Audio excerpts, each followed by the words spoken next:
Welcome back to the OHSU Effect Inside Health and Science. I'm Lacey Evans. We all know that exercise and eating healthy are important, but it's also difficult. How can we break our bad habits? How can we make time for exercise? With me now to tackle these topics is Dr. Kerry Keel, Assistant Professor of Medicine. He's also the co-director of the Human Performance Laboratory. Good morning. Good morning. So exercise and nutrition are really the cornerstone of remaining healthy, right?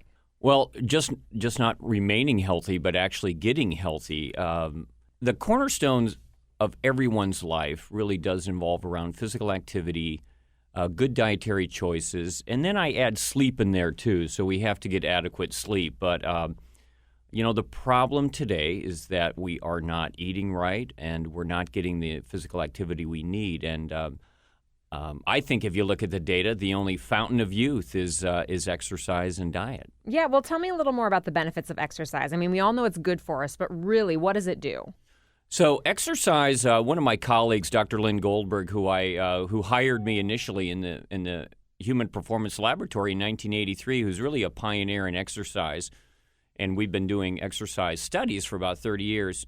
Dr. Goldberg said if exercise was in the form of a pill, it would be the most prescribed medicine ever because it does everything good and right. I mean, it reduces heart disease, high blood pressure, high cholesterol. It reduces cancer.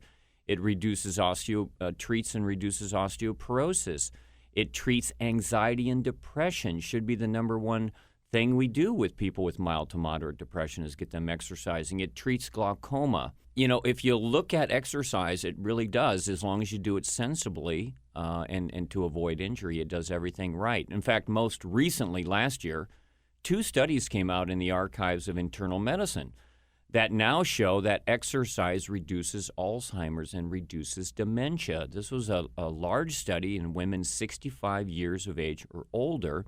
They followed them for 15 years and found that women that exercised 30 minutes a day, nothing hard, didn't have to go to the health club, but simply 30 minutes of exercise a day reduced cognitive dysfunction by 90%. Wow. So it really, now we know it affects your brain and that it contributes to brain health as well. Yeah, that's great. So even if you're not seeing those instant results and you're getting all muscular, still things are good for you down the road. Absolutely.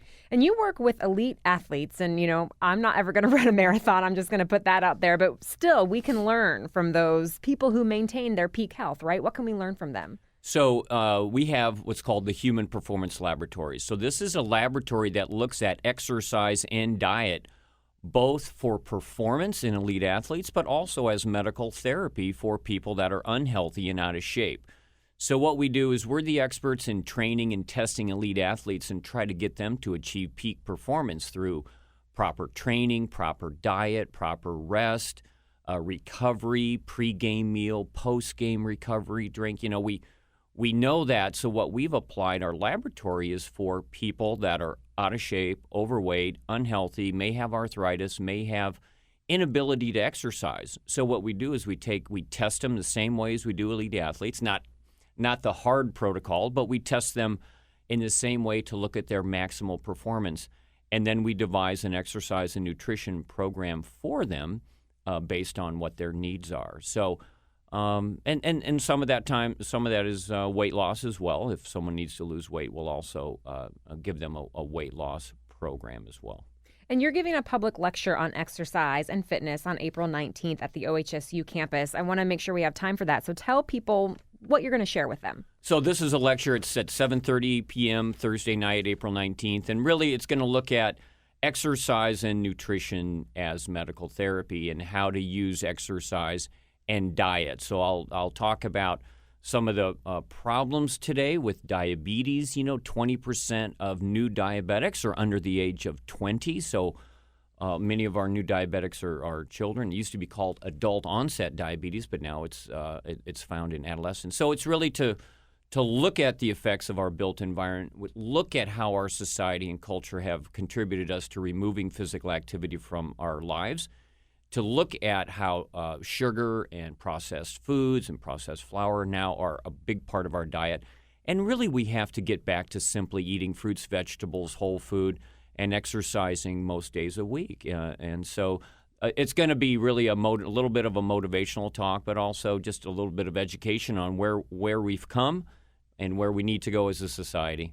So just about 30 seconds left. As a society, what is the number one thing we need to change to maintain a healthy lifestyle? So I think understanding the built environment, that our new environment is really remove physical activity from our lives. I mean, schools don't teach PE anymore.